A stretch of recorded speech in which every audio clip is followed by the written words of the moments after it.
sad news to report here. The world mourning the loss of martial arts legend Chuck Norris after he was hospitalized for a medical emergency. And Norris's breakout role as Bruce Lee's fierce opponent in Way of the Dragon. He was standing in the Hawaiian sun on his 86th birthday, throwing punches, laughing, posting a video captioned, "I do not age, I level up." Nobody watching that clip knew a hospital would take him 9 days later. Nobody knew about the $2 million health crisis, the grief he had carried since 1970, or the $30 million lawsuit nobody talked about. The memes told you he was untouchable. You are about to see everything they left out. The last morning in paradise. The island of Kauai is so far into the Pacific, it barely feels like part of the real world. Chuck Norris was there with his family in March 2026, training in the mornings, cracking jokes with friends on the phone on Wednesday afternoon, apparently in excellent health.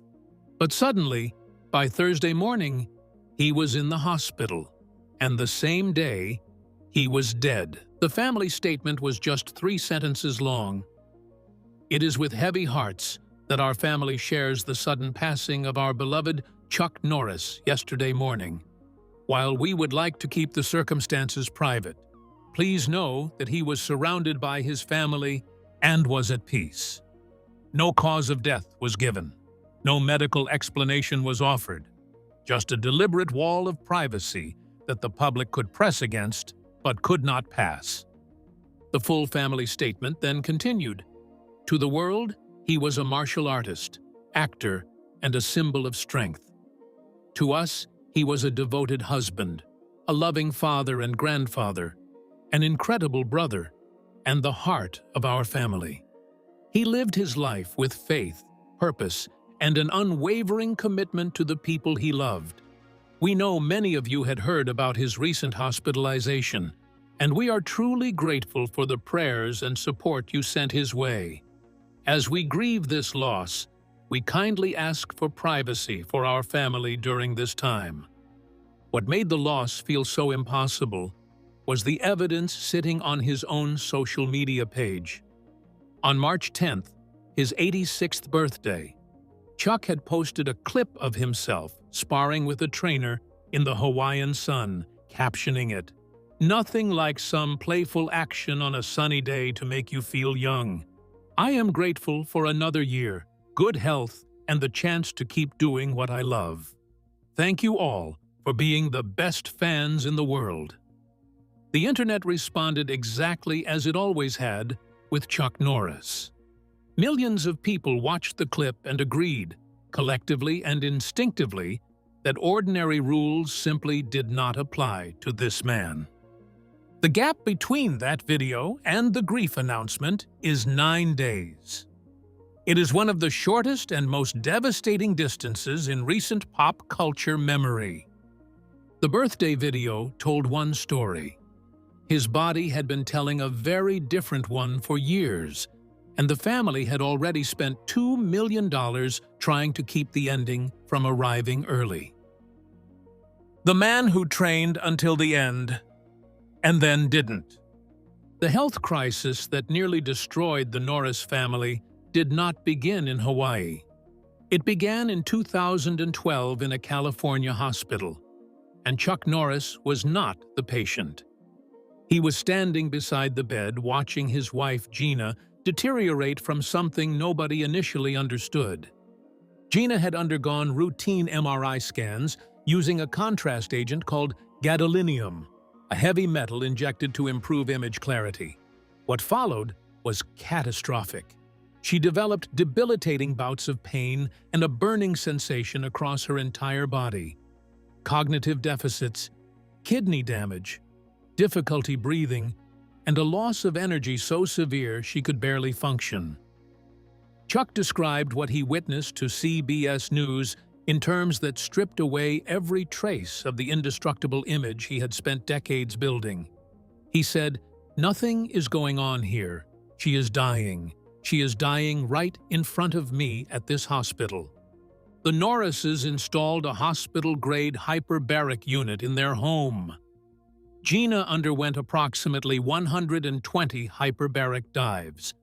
They flew to clinics overseas for treatments unavailable in the United States. They sued 11 pharmaceutical companies seeking $10 million. The lawsuit was ultimately vacated with no settlement, each side covering its own costs. By that point, the family had already spent close to $2 million of their own money. Chuck told the Washington Post, "Over the past several years, my focus has been entirely on Gina's health." The man whose career was built on the idea of the indestructible body had spent years watching the person he loved most be slowly destroyed by a metal injection at a routine hospital appointment. When Gina recovered, Chuck resumed everything. He trained, he posted videos, he appeared on red carpets. He took The Expendables to role after 7 years away from cinema. He looked, by every visible measure, like a man who had come through the worst and was still standing. The birthday video 9 days before his death was the last proof the world had of that. What drained him physically was never fully in front of the cameras. What drained him emotionally was something the cameras were never even pointed at. The year loss became a permanent address. By the time Chuck arrived in Hawaii in March 2026, he had absorbed more grief in the preceding 2 years than most people process in a lifetime. His mother, Wilma Lee Norris, died in 2024 at the age of 103. She had been the fixed point of his entire origin story. His father, Ray Norris, a man of Cherokee and Irish heritage, had abandoned the family when Chuck and his brothers were young, spending his earnings on alcohol in binges that lasted months at a time, and leaving Wilma Lee to raise 3 boys in near poverty across Oklahoma, Kansas, and eventually California. The family lived in a trailer without a proper house. Chuck grew up deeply introverted, scholastically unremarkable by his own admission, and carrying the quiet shame of a childhood with no stability and no father worth keeping. He spoke about his mother in interviews with a reverence that never faded regardless of how famous he became. He said once, "My father abandoned our family when my brothers and I were still very young. We were raised by 2 amazing women, our grandmother, Emma, and our mother, both very religious women." When Wilma Lee died, something foundational in Chuck's story closed permanently. Then, just months later, his first wife, Diane Holacek, also died in December 2025. They had been high school sweethearts, married in December 1958 when Chuck was 18 and Diane was 17. They were together for 30 years and raised 2 sons, Mike and Eric, both of whom became stunt professionals and followed their father into the physical world of Hollywood. The legal separation had come in 1988 during the filming of Delta Force 2, but 30 years of shared history does not dissolve with paperwork. Chuck had also made a decision in his autobiography that required a different kind of courage than any fight scene demanded. He publicly acknowledged a daughter named Gina, born in 1963 from an extramarital relationship. He did not allow it to surface through a tabloid. He owned it in print, which in the context of the morally immaculate screen persona he had built across a 60-year career was a genuinely complicated act of accountability. He buried his mother. He lost his first wife. He carried a public confession that complicated everything the screen had promised about him. And none of it was even the oldest wound. 10 days that rewrote everything. The Chuck Norris Facts meme began in 2005 when a college student named Ian Spector created the first batch as an internet joke. Within months, they had spread across every platform. Thousands of them existed. Chuck was asked about them in nearly every late career interview, and handled them with genuine good humor. He named his personal favorite, that they had wanted to put his face on Mount Rushmore, but the granite was not hard enough for his beard. The memes gave him a second wave of cultural relevance with a generation that had never watched a single episode of Walker, Texas Ranger. To people born in the 90s, Chuck Norris was not primarily a television star. He was an idea, a force the internet had collectively decided existed outside human limitation. That idea made the grief announcement harder to absorb, not just emotionally, but logically. The birthday sparring video was real. The caption about not aging was real. The source who confirmed he was training and laughing on the phone the day before his death was real. And then the 3-sentence announcement was also real. The mind keeps returning to the footage and looking for something it missed. In 2023, just 3 years before his death, Chuck settled a lawsuit against CBS and Sony Pictures, alleging he had been shortchanged out of at least $30 million in Walker, Texas Ranger syndication profits. The Hallmark Channel had been running the show for years after production ended, generating revenue that Chuck believed he was contractually owed. The settlement terms were never disclosed, but the act of filing that lawsuit in his early 80s signals something important about who Chuck Norris was in his final decade. He was not drifting quietly into retirement. He was still fighting for what he believed was right. The birthday video, the lawsuit, the still active social media presence, none of it reads like a man preparing to die. The professional battle for $30 million was the most public fight of his later years. The quietest fight of his entire life had been running since 1970, and it never fully ended. When the Ranger hung up his badge, by the early 1990s, Chuck Norris's film career had cooled significantly. The Cannon Films era, the decade of Missing in Action, Code of Silence, and Invasion USA, that had made him one of the most commercially reliable action stars in Hollywood, was finished. He was not irrelevant. But the box office numbers were not what they had been, and everyone in the industry knew it. Walker, Texas Ranger, arrived at exactly the right moment. The CBS series debuted in 1993 with Chuck playing Cordell Walker, a veteran Texas Ranger in Dallas with a moral code so rigid it bordered on the absolute. Critics were mixed. Audiences were enormous. The show ranked in the top 30 nationally from 1995 through 1999, and placed in the top 20 in 2 separate seasons. In the E.T. interview, Chuck explained why he chose television at that point. When this project came to me about a Texas Ranger, it was the kind of character I thought I would enjoy playing week after week. He also said that most of his characters across all his movies had been closely related because there was a lot of Chuck Norris in them. Walker was not a new direction. It was a distillation of everything he had been building for 2 decades. Chuck was also an executive producer. His brother Aaron directed and produced episodes. It was a family operation sustained by the same daily discipline both brothers had developed through years of martial arts training. The show ran for 8 seasons and ended in 2001. Then came 7 years of near silence from cinema, broken only by The Expendables 2 role in 2012. At the red carpet premiere, Chuck stood with his teenage twins and said he had known Stallone and Schwarzenegger since the 60s and 70s, which was true, and which made the whole evening feel like a reunion of people who had survived something long. The show that saved his career became the show he had to sue to get paid for. But the loss that shaped his entire career had nothing to do with money, contracts, or canceled shows.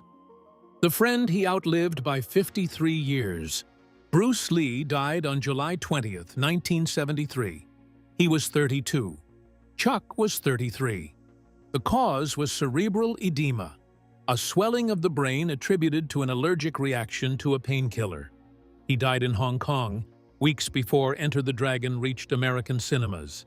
He never saw what he had started. Chuck had met Bruce at a martial arts demonstration in Long Beach, California, in the mid-1960s. What followed was a genuine friendship built on years of technical exchange. In the E.T. interview, Chuck described it plainly. "When Bruce and I met, we started working out together. My style was more Korean, a lot of high kicks and spinning kicks. Bruce was more in close and low kicks, but Bruce was a very open-minded type of guy." They trained together for 3 years before the cameras rolled. The Way of the Dragon was filmed at the Colosseum in Rome in 1972. Bruce wrote, directed, and produced it himself, and he cast Chuck as the greatest opponent he had invented for himself. That the two men had spent years genuinely pushing each other before that scene gives it an authenticity that pure cinema cannot manufacture. Chuck outlived Bruce by 53 years and never stopped mentioning him in interviews. Not as a career credential, but with the warmth of someone carrying a specific, unresolvable loss. He spoke about Bruce the way people speak about friends who left before the story was finished. He also outlived Bruce's son, Brandon, who was killed in a film accident in 1993, the same year Walker premiered. Chuck never made that coincidence the subject of public commentary. He simply carried it. 53 years of carrying one friend's absence.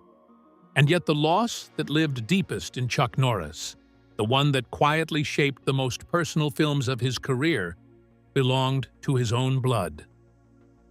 The family standing in the silence. Wieland Norris was the middle brother. Chuck was the oldest. Aaron was the youngest. All three grew up in the same near poverty, the same absent father, the same mother making something from nothing across multiple states. Wieland served as a private in the 101st Airborne Division and was killed in June of 1970 while on patrol during the defense of Firebase Ripcord in Vietnam. He was 27 years old. He had told Chuck he did not think he was going to make it home. He was right. Chuck dedicated his Missing in Action films to Wieland's memory. Those films, dismissed critically as knockoff action cinema, were for their maker a form of public grief in the only language Hollywood had given him. Among the students Chuck taught in his California karate schools before the film career arrived were Steve McQueen, Priscilla Presley, the Osmonds, and Bob Barker. The Barker detail appears in the E.T. interview with clear delight. Barker trained 3 or 4 times a week for 7 years, eventually earning black and red karate belts. During one sparring session, Barker kicked Chuck hard in the ribs. The following week, Barker's brother hit the same spot. The doctor who examined Chuck afterward told him, "I can understand why you are a little sore. You have 4 broken ribs." Chuck told this story with visible pleasure decades later. That quality, the ability to laugh at the body's damage and keep moving, is probably the most accurate portrait of the man that exists. His 5 children span 2 marriages and 1 relationship he chose to acknowledge publicly in his autobiography rather than allow someone else to surface. Mike and Eric, his sons with Diane Holacek, work as stunt professionals. Dakota and Danilee, the twins born when Chuck was 61, were 24 when he died. Gina, whose existence Chuck disclosed in print with no prompting and no spin, is part of a family he chose to own completely. His wife Gina, who married him in 1998 and fought back from the gadolinium illness that nearly killed her in the early 2010s, was with him in Hawaii when the medical emergency happened. She was there when he died. Carlos Ray Norris was born in Ryan, Oklahoma, in 1940. He grew up without money and without a father. He discovered martial arts at 18 in Korea and turned it into schools, then films, then one of the most watched television shows of the 1990s, then a second life as an internet mythology that outlasted all of it. He sparred with Bruce Lee in Rome. He trained Bob Barker until Barker cracked his ribs, and they both found it funny. He watched his wife fight for her life and spent $2 million trying to help her. He buried his mother at 103. He buried the mother of his oldest sons in December. He sued a major network in his 80s for what he was owed. He threw punches in the Hawaiian sun on his 86th birthday and told his fans he was grateful. 9 days later, he was gone. Not with drama or a long, documented decline. Just gone on a Thursday morning in one of the most beautiful places on Earth, surrounded by people who knew him not as a legend, but as theirs. The man whom the internet said could never die, died at 86. And the weight of everything he carried while pretending otherwise is the story that will take years to fully tell. What you just watched is the story of a man who the whole world decided was unbreakable, and who spent 60 years proving them right, while quietly carrying things that would have finished most people. Drop your honest thoughts in the comments, because this is not the Chuck Norris anybody thought they knew.